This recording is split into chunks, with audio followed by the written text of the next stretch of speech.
Assalamu alaikum. You're listening to the Let's Talk About It show with me, Sharmeen Ziauddin, on Ramadan Radio London, 87.9 FM, online on ramadanradio.org, and streaming live on Facebook and YouTube. Before we start today, I just want to give a trigger warning. Some of you may find some of the discussion today distressing, as we will be talking about domestic violence and abuse. So I just wanted to kind of say that before we begin. You can leave comments in the Facebook chat, by the way. So anyway, let's continue. According to the crime survey for England and Wales, the year ending March 2020, an estimated 5.5% of adults aged 16 to 75, that's 2.3 million people experienced domestic abuse. As seen in previous years, a higher percentage of adults experienced abuse carried out by partner or ex-partner than by a family member. And the lockdowns in the last 12 months, where we haven't been able to leave the house much, has only heightened these stats. Muslim women, like women from every community, are also subjected to this kind of trauma, and it's a topic that is a bit of a taboo. To discuss this with me today, I have a very special guest, Ruby Raja, who has been a probation officer for over 10 years, a domestic violence trainer for over 15 years, and has worked with women for over 20 years. Ruby helped set up the Muslim Women Helpline in 1989, and she is also creator of Change Your Narrative, a program made especially to help Muslim women who have been abused. So welcome to the show, Ruby. Thank you. Assalamu alaikum. Wa alaikum assalam. Thanks for coming on and talking about this really important subject that we often kind of shy away from. So I was quite keen to have you on today, given what's happened in the last year, where there's been reports of an increase in all types of abuse, actually. So let's just begin with the basics. Can you explain the different kinds of abuse that women can experience or do experience? Yes, this is a topic that's actually so broad and so vast that every question is one that can just continue and continue. So I'm going to try and keep it a little bit tight. In domestic violence, you have the obvious abuses that everybody can see, things like physical abuse, so the pushing, kicking, punching, slapping, and a whole range of other ones alongside that. But then you have things like emotional abuse and psychological abuse, where your partner's playing with your emotions and they're playing with your mind. They're the hidden abuses that are very prevalent, but not quite so easy to identify. You also have the abuses like stalking and such. So now that that's been recognized, if somebody's been following you a number of times, that's also seen as abuse. But in terms of domestic violence, the range of those abuses, such as emotional, psychological, they kind of affect so many different areas of your life that it's very difficult to actually unpick that, which is why I kind of feel like we should be talking about this more broadly and more openly, because it's a very common fact of life. So, would you? Okay, so I mean, how does the trauma of abuse affect a woman's mental and physical well-being in the long term? I mean, I know if it's physical violence, that's obvious, but in terms of more the mental stress that it has that we don't really anticipate, well, can you explain a bit more about that? Yes, the trauma of domestic violence is actually quite serious. It's an offence that, unlike all the other offences, so I'm a probation officer and I work with people committing crimes of every nature. Most crimes are one crime at a time. So if you've had a driving crime, you're going to have one incident, it's recorded as one incident. In domestic violence, the chances are that whatever's been happening has been happening for weeks, months, and years. So what that's doing to the woman is it's playing on her mind and her heart and her ability to actually function. And what she does over a period of time is she starts internalizing it. So she doesn't necessarily know how to talk to somebody. And also talking about your partner isn't something that's encouraged in Muslim communities, because women are tending to kind of make excuses for them all the time. So if there is something going wrong, they say, oh, no, he's had a bad day at work or such. So what they start doing is they start closing down themselves emotionally because they've got nobody to speak to. They've got nobody to share these things with. And that also affects their children. So what they're actually doing, excuse me, what they're actually doing is that they're not living for themselves, they're living for their partner and everybody else. And when it's coupled with abuse, it actually starts, well, it stops you from developing and growing. And when you stop developing and growing, everything around you stops developing. So in that process, what women are doing, what I've been observing women doing, is they're shutting themselves down to serve their partner, but then they're not understanding what's happening to their health, to their mental health. And in that process, I'm so sorry, my mouth is so dry. That's okay. I know we're all I know, fasting. Don't but worry. when I'm talking, it's getting more and more dry. But in that process, what they're doing is they're actually harming themselves, and they can't see that. But one of the things that would be happening in their relationship is that their partner's probably isolating them from people. So that further kind of destroys the way that they think and their confidence levels and things like that. So would you say it's as prevalent in Muslim communities, abuse and relationships, or is it less or more prominent, like prevalent? I think that's a generic kind of question, that it's the same in all communities. It presents differently. So yeah, I think that's just the same. I don't think it's more or less. I think with the political agenda, Muslims are highlighted more. So that's the tricky situation that we're dealing with at the moment. So if a Muslim woman went to school and talked about something, had a problem with their child, that would probably go off into safeguarding instead of just being taken as a problem with a child. Right. So I think at the moment, the way we're treated, it escalates the problem rather than containing it. But it's not more prevalent in one society than another. Okay. And in your experience, because, mashallah, you have a vast wealth of experience in this, what kind of things do you see more in our communities with respect to how women are treated? Like what are the kind of main things you see? Yeah, I think that's a very difficult question because there's so many cultural dynamics to deal with. Yeah, I mean, we're not one community really, are we? Exactly. I am generalizing a lot. Yes. Yeah. Just in your experience, I guess, Yeah. what you've seen more of. So I did my research in, with Muslim women from the South Asian community. And what was happening with their experiences was this: there were so many other people involved. There was not just your husband, not just your mother and father-in-law, their own mothers and fathers were involved, their own siblings were involved, because people don't necessarily understand what they're doing in the process when they shut the woman down. So many women have shared, well, actually, my parents were the big problem because when I went to them and tried to talk to them, they said, no, that's okay. That happens, just deal with it. And then when they went to their in-laws, the in-laws gave them a different set of information. So they were getting confused in that process.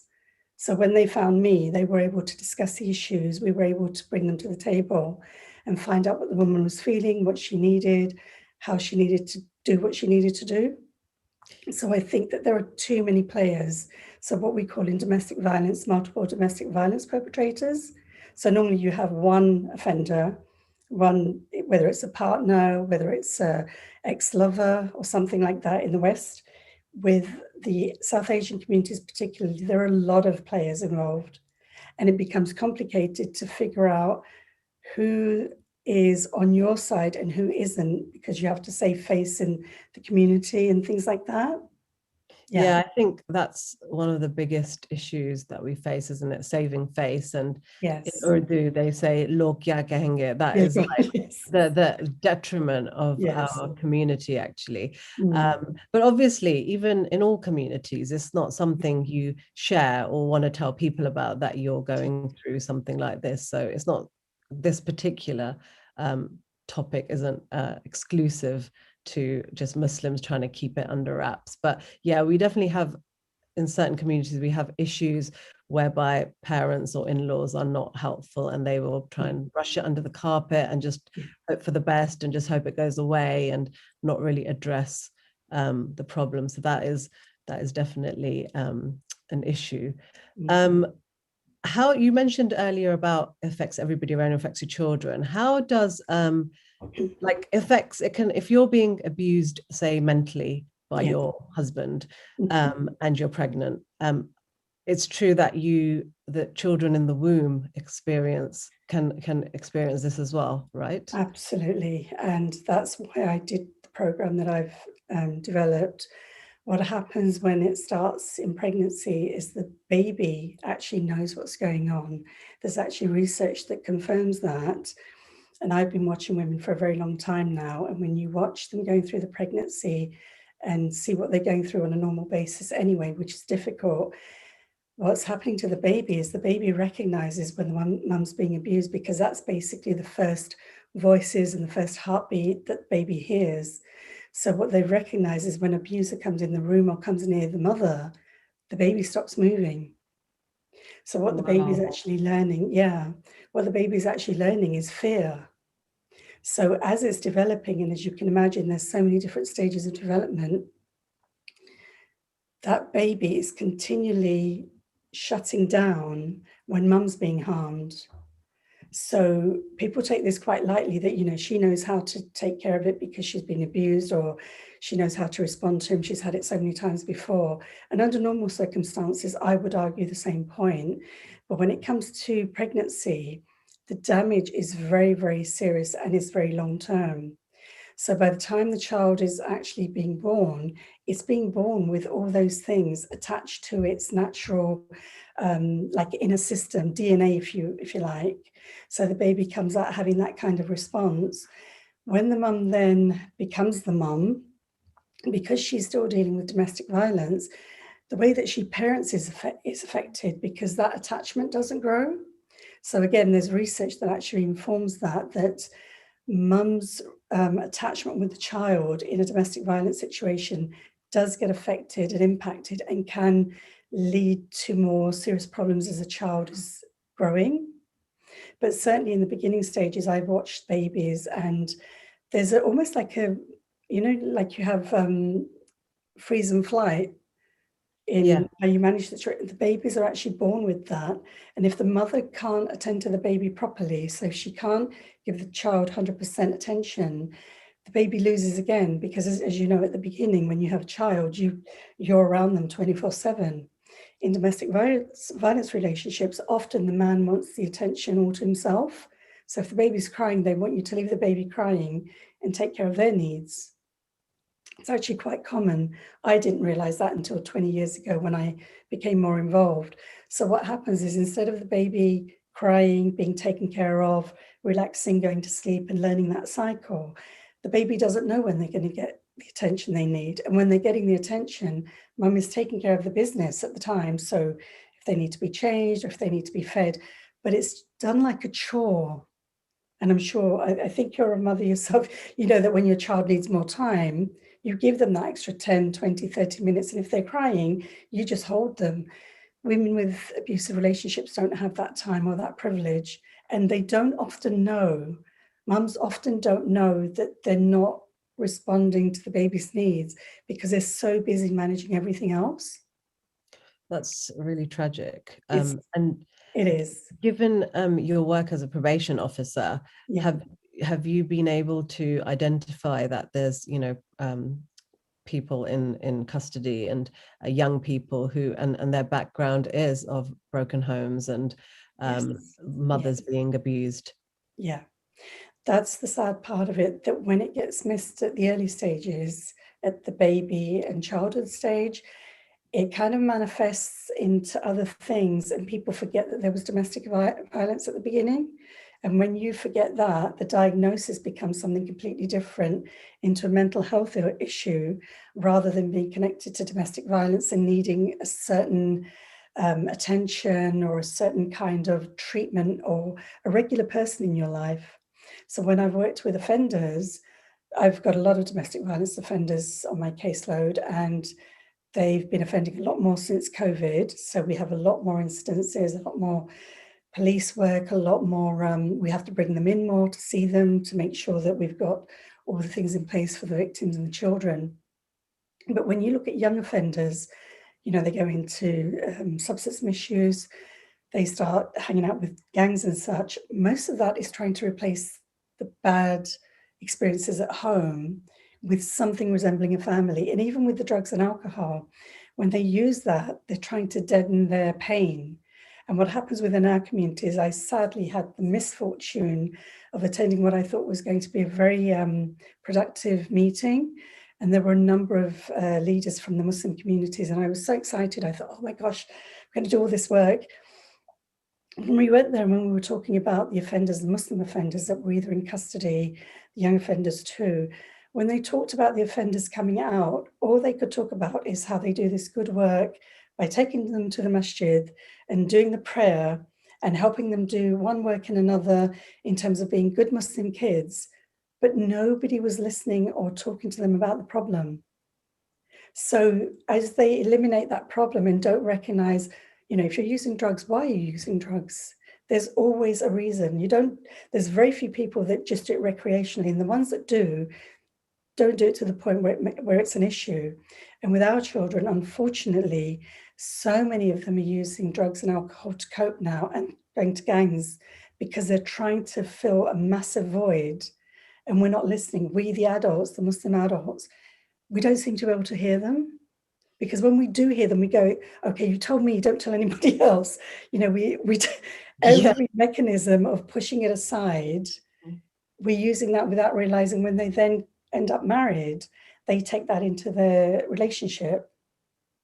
And all the issues related to not having a father figure, not having your mother giving you the attention you needed, and so on and so forth, get magnified. And as you're probably aware, that we have this thing about raising the children very differently. So boys can get away with so much more and girls can't. And that also leaves another dynamic of complication that we really need to start talking about, because so many girls have told me they're not allowed to do anything and they're responsible for the honor of the family, while their brothers can go out and behave very inappropriately and nobody questions them.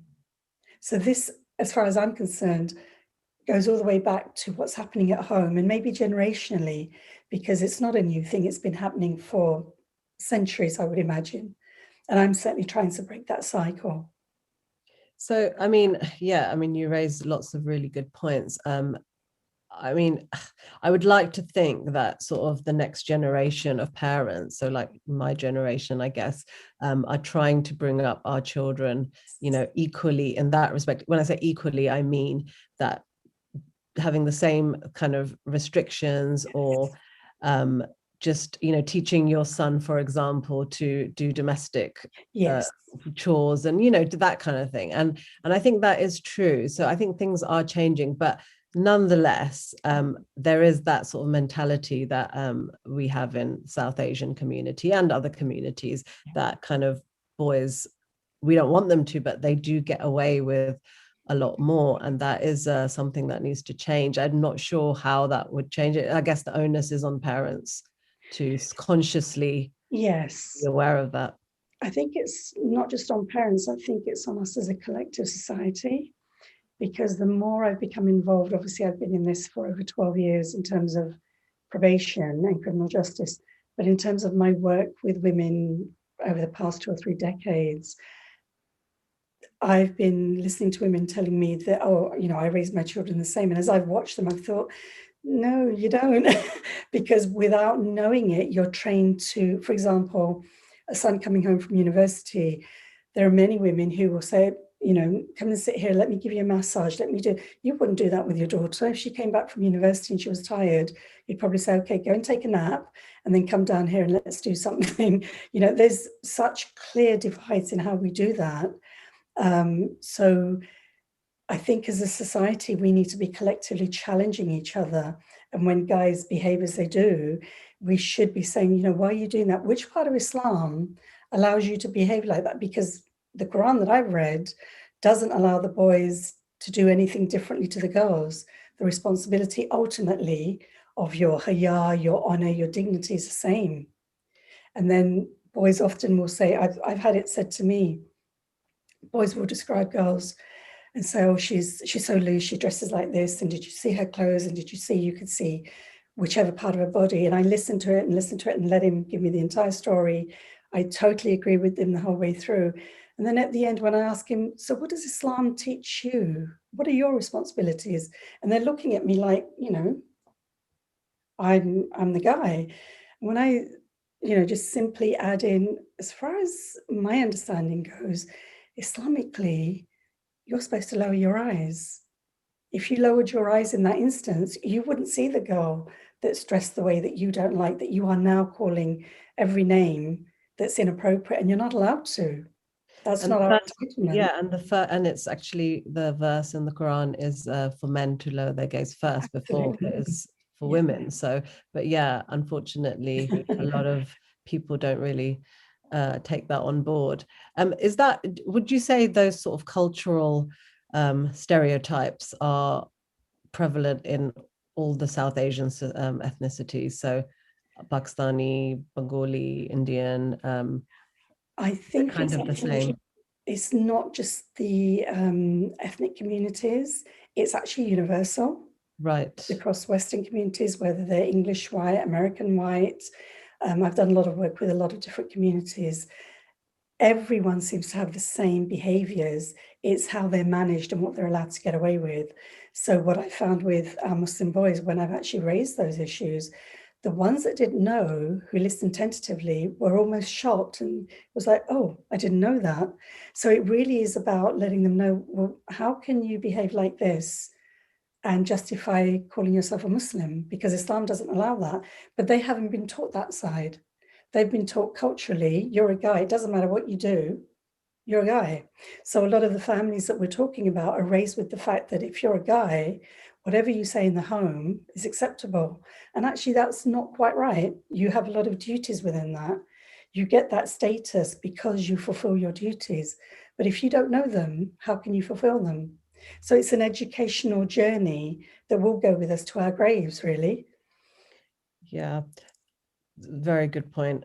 For anybody who's just joined, you're listening to the Let's Talk About It show with me, Sharmeen Ziauddin. I've got Ruby Raja with me. We're talking about, well, lots of things, but abuse and the trauma of that.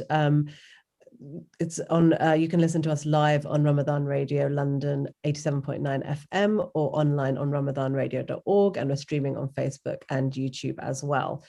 So let's move on to signs of abuse. What kind of things should you look for if you think someone you know or a relative of yours or anybody that you care about might be being abused by somebody in their family or their husband or whoever in any way? Like what kind of things should we be looking for?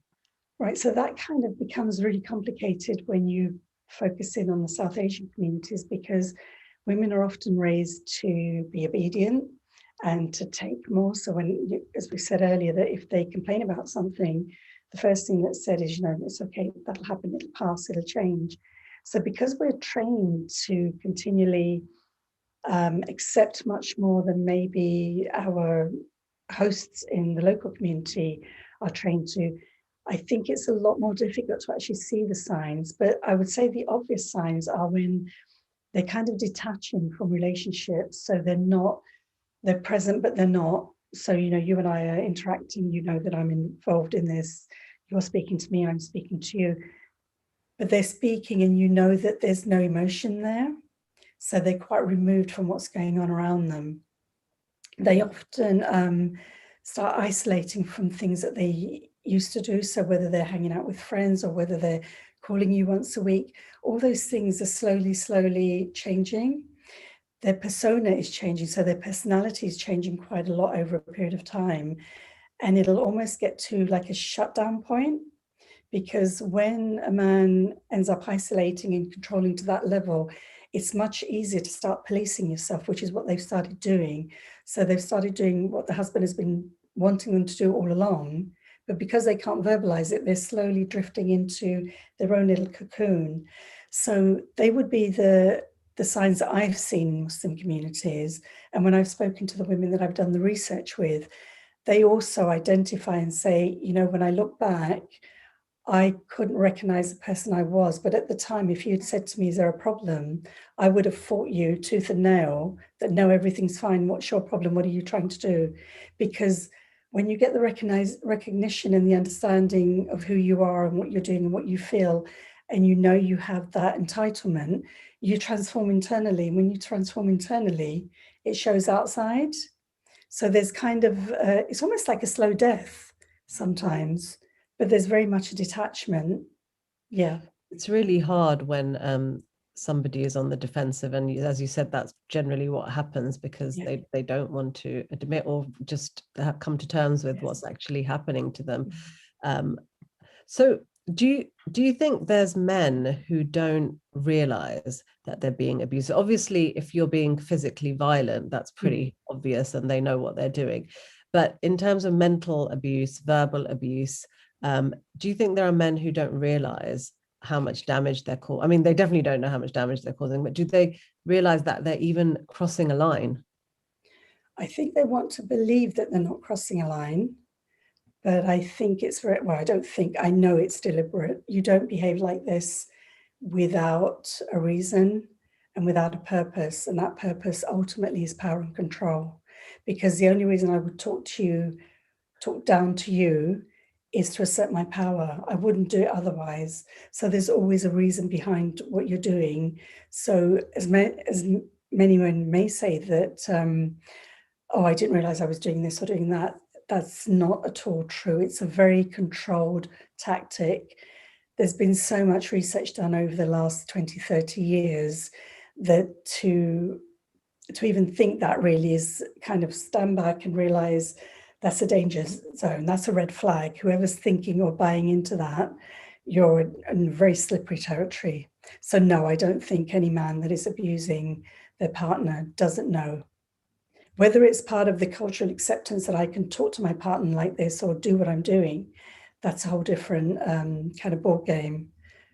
But they do know what they're doing in that process because they wouldn't do it with you or me. So if that same person was speaking to you or speaking to me, they wouldn't ever dream of speaking to us in that way.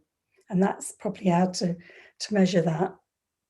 Yeah, I asked that because I think that's a common kind of misconception amongst people that they don't know what they're doing. Clearly, that's not true. You mentioned off air before we started about power and control wheel. Do you want to explain a little bit about that? Right. So what happened back in the 70s? There's a place in America called Duluth, Minnesota. They got a whole bunch of women together. They'd been complaining about the problems they were having, and what they did, like a brainstorming session where they sat down to figure out who was experiencing what, and all the women shared the problems they were experiencing. And in Duluth, Minnesota, they created what is known as a power and control wheel. So that's the first wheel that came out. And it's almost like a pizza pie. And it's got 8 different areas. And there's 8 specific areas that everything falls under. So when I was speaking earlier about the abuses, you have emotional abuse, you have psychological abuse, you have financial abuse. They use the children, they jail you. There's 3 others that are not coming to my mind, but now you have things like the financial abuse and such. So they put them into different categories, and in the West, they wrote what comes under each abuse. So for example, the physical one, as I explained, pushing, punching, kicking, biting, the emotional, the insults, the putting a person down, being disrespectful, undermining them. And they go all around the cycle, identifying what comes under each section. So for example, the children's one, they often will use a child and say, well, if you do this, I'm going to report you to social services, I'll have your child. All of this is written down under each section. And one beautiful woman called Dr. Sharifa Al-Khatib did the same thing for the Muslim version. So we have a Muslim power and control wheel. I think she did it in 2004. And what she did was she put the behaviors the abusive men were using. And on many of them, you'll see using the Quran to belittle the woman, or saying that if you do this, you're going against the Quran. So I have a right to do this to you and whatever they chose as an abusive behavior. But all around the will, you will see how they use the Quran. They use religion to abuse her. So there's also the spiritual abuse that comes into that. But if you go on to that, for the people that are tuning in or will maybe view this program, if you see the actual Muslim power and control will, there are so many light bulb moments. I've shared it with many, many Muslim women that I've worked with. And they've immediately gone, oh, he does that. Oh, he does that. Oh, all around the wheel. So for the first time in their life, those little light bulbs went off that, oh my gosh, it's not me going crazy. That's right. He's not allowed to do that. Islam doesn't say this. Islam doesn't say that. And that's what I've been trying to do in my process, because a lot of people think that domestic violence work is all about, oh my God, if that's happening, leave. That's not what it's about at all. What I'm trying to do is get women to understand what's happening so that their health isn't affected and their children's health isn't affected. So as they become internally strong, it actually pushes the aggressor away. As so long as he's not an extremely violent and abusive man, he will have to change the way he behaves, because as you're able to stand up and say, well, you said this, but the Quran says that. You're telling me this, but actually I've learned this, so we need to find out. So as you go on that journey, for the people that have a little bit of space in their relationship, it can redistribute the balance of power in the relationship. So it's not about breaking up a family, it's about making the family healthy, because there are so many young women right now in this situation, they don't know what to do. And all they have to do is start learning a little bit and realizing actually we have rights because Allah gave them to us, not because, you know, the society is saying that, or that woman who created the course is saying we should do this. Allah gave us those rights. And what I found from my research, women knew nothing. Every single thing they told me was about being prepared for marriage, becoming a wife, becoming a mother, being a dutiful daughter-in-law, being a dutiful mother to the children. And when I asked them, well, what about you? Where do you come into this? It was almost like they weren't there. They didn't exist. They were there simply for their husbands. So by the time we'd finished our work and I taught them what I taught them, their, you know, clear demands and requests were that we have these programs so that girls know that they have rights in marriages, they have rights within that relationships, and they also have a right to say no to many, many things that they are totally just accepting. Yeah, I mean, it's really sad that some men use the Quran, because in multiple verses it says, be kind to your women, be kind to your wives. And also there's a hadith by the Prophet sallallahu alaihi wasallam. He said that the best of us are those that are best to his women. I paraphrase, but Yes. off the top of my head, isn't that's the best of it, the best to their wives. So, you know, I mean, it's really, you use and abuse your religion to control other people. How can we try and change this I mean, this is a loaded question, but how can we try and change this very common mentality that men from all communities all over the world seem to have, that they can take advantage of women and their vulnerabilities and abuse? I mean, what can we do? Begin the dialogue as you are today. So this is a very welcome step, but it needs to continue. And it doesn't need to just continue in this format. It needs to continue in small groups. What I found in my work with young people, what they share with me privately, they can't share elsewhere. And we need to open that up from sharing it with me individually to opening it to a small group and a bigger group, and then expanding that, because the issue of relationships is very difficult for everyone, whether you're Black, whether you're white, Chinese, it doesn't matter who you are, where you are in the world. It's a very complicated situation to navigate. So, you know, if you found a boyfriend or a girlfriend, how do you take it back to a Muslim household? Or if you've decided, I don't want to get married just yet, how do you bring that home and say, Mum, I don't want to get married till I'm 22, 24, 25. We need to open up the dialogue. We need to open that up, and we need to learn to know each other. And we taught that in the Quran, you know, he made us the way he did so that we would learn to find out about each other. And I'm also paraphrasing here. As we learn about each other, there's so many things to gain. It's not all about loss, whereas everything the South Asian community seems to advocate is this is wrong and that is right. There's a very clear right and wrong, but there actually isn't. because when you start talking to each other, you learn different ways of managing the same thing.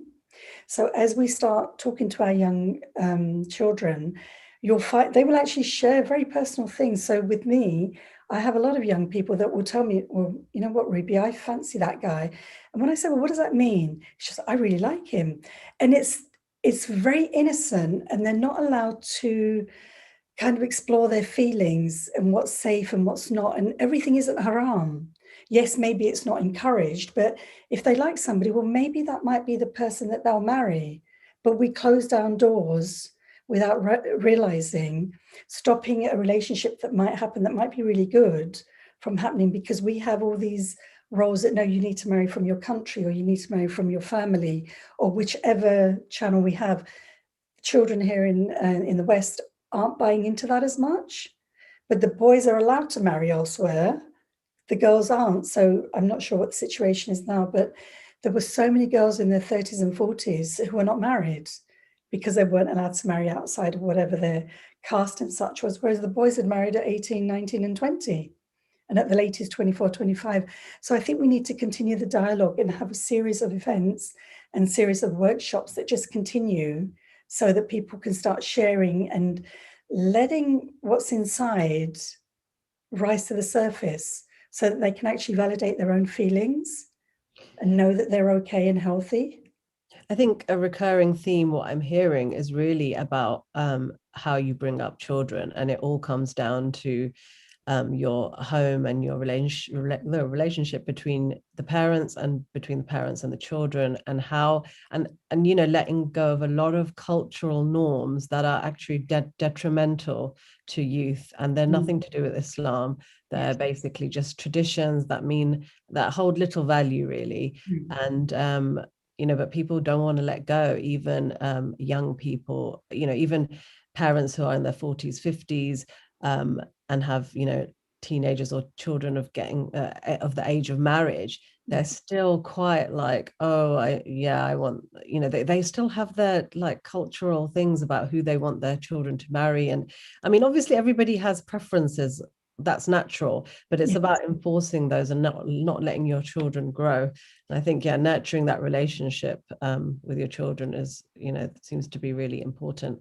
And the research that I was doing, what I found in that with the women as well, was that the women were raised for the man, but then the same mothers also wanted daughter-in-laws that were going to be like their daughters. So it's cyclical. Until we actually break it, we can't change the way that it operates.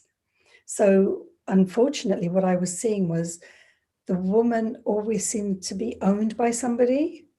So she began being a daughter, and then a sister, and then she became a wife and a daughter-in-law, and then a mother. At no point was she who she needs to be. And she didn't seem to be encouraged to just be who you are and follow your dream, you know. So I think we're missing quite a lot of points in that. And it's what I'm trying not to do is, if people want to keep tradition, that's fine, but they need to keep it in balance with what's happening to their child on their journey. And that's not that easy. You have to have constant dialogue and be on top of your game too as a parent.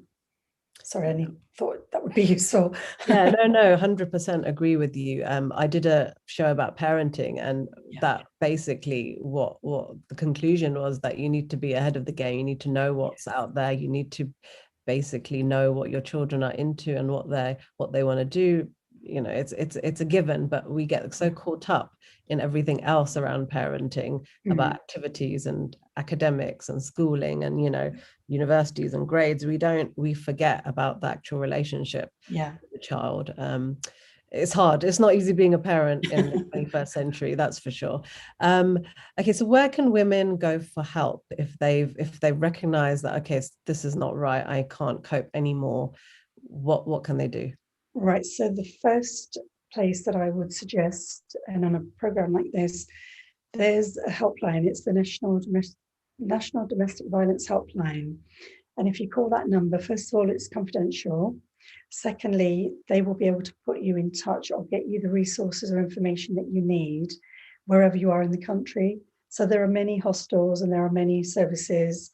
And there's different ways of doing different things. So whether it's housing, education, mental health, solicitors and barristers, whatever need you have, they will be able to put you in the right direction for where you are and give you enough numbers and enough detail for you to begin your journey. Okay, And so we can put that, sorry, I was just going to say we can put that in the chat. Yes. That's the National Domestic Violence Helpline. It's 0808 2000 247. Yeah. Yeah. And you were going to say something else. I was just going to say that if people are interested in learning more personally, I'm more than happy to field any questions or help anyone in the beginning. So if you were to put my email address out, I'd be happy for that too. Thank you. That's very helpful. The email address is ruby@relationships-ptsd.com, and we'll put that in the chat as well for you, for anybody who might need to contact you. So let's talk about this program that you've created called Change Your Narrative. I mean, tell us about that, because you started the Muslim Women's Helpline as well, didn't you? You helped start that in 1989.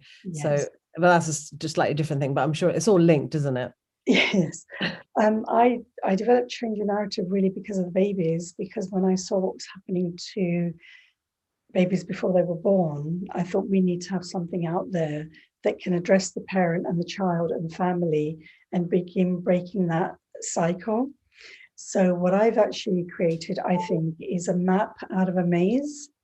So there's a lot of information I share, a lot of obviously Islamic things as well that I put on there, which is why it's targeted to Muslim women and children, or men too.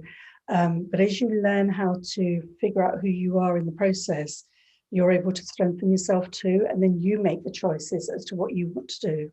So I address things like domestic violence and multiple domestic violence perpetrators, but I also get people to look at the patriarchy, culture, and religious aspects, because as you understand what impacts you and you can change that or tweak that, you start rebuilding and gaining your power. In that process, I also teach people how to manage the different organizations, so the agencies that you'll be coming into contact with, because you don't need to tell everybody everything. You need to give just enough that's recorded so that if something goes tragically wrong, you've got something somewhere that can back you up in a court of law, because some of these things will end up in the criminal justice system. I also take you through a day in the criminal justice system. So if you do end up reporting your partner, you'll know what happens to him and you'll know what support you get. So what it is a comprehensive program to get you to understand. It's like the building blocks, the foundations of what's happening in an abusive relationship. And from that, women can then choose whichever way they want to go, ask more questions, get more one-to-one sessions, or however it is that they want to progress. But I'm trying to put the power back into the hands of each individual, because we're all, you know your history from how you've lived it and who's been a part of that, the same way that I know mine. And I'm trying to get women to actually look at what happened historically to make me the way I am. Why do I believe the things that I believe? Is that right? Is that wrong? So it's a continual evolution and development.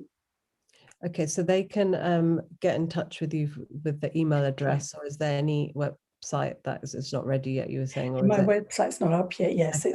It's under construction.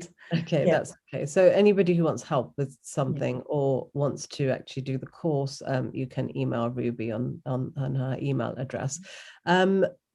We've only got a few minutes left, so I just want to say, well, thank you for coming on the show, first of all, and giving us so much of your wisdom and advice. Is there any last point you want to mention before we finish today? Yes, I would like to tell people not to be hard on themselves, to give themselves some kindness, because when you're going through this, you tend to bash yourself. I'm a bad woman, I'm a bad mother, because you're being told this all the time. So try to be kind to yourself, because in that kindness, there's a barakah. And as you allow that barakah to come to you, the other doors will open up, because it's a very, very difficult journey and it's a very painful one, but it is one that can be done. And anybody that's in that situation can do it. You have to trust in Allah and then start taking that journey yourself. It's completely doable. I've watched many dozens and hundreds of people transform as well. So yeah, some positive notes there. Yeah, I was going to say that's a really positive note to end on, that there is light at the end of the tunnel, and also, you know, tawakkul Allah, I mean, always. And, you know, inshallah, if you use the tools that are available to you, and there's so many in this country, we're very lucky actually to have so many things, so many organizations that you can turn to and help. For help. So thank you again, Ruby. I think we have to leave it there. We haven't got much time left, but I hope everybody can take something away from this program. I've learned quite a fair bit about trauma that I didn't know about. So thanks for that. Jazakallah khair, everybody. And thank you for listening to me, Sharmeen Ziauddin, on Ramadan Radio 87.9 FM. Till next time, Assalamu alaikum wa rahmatullahi wa barakatuhu.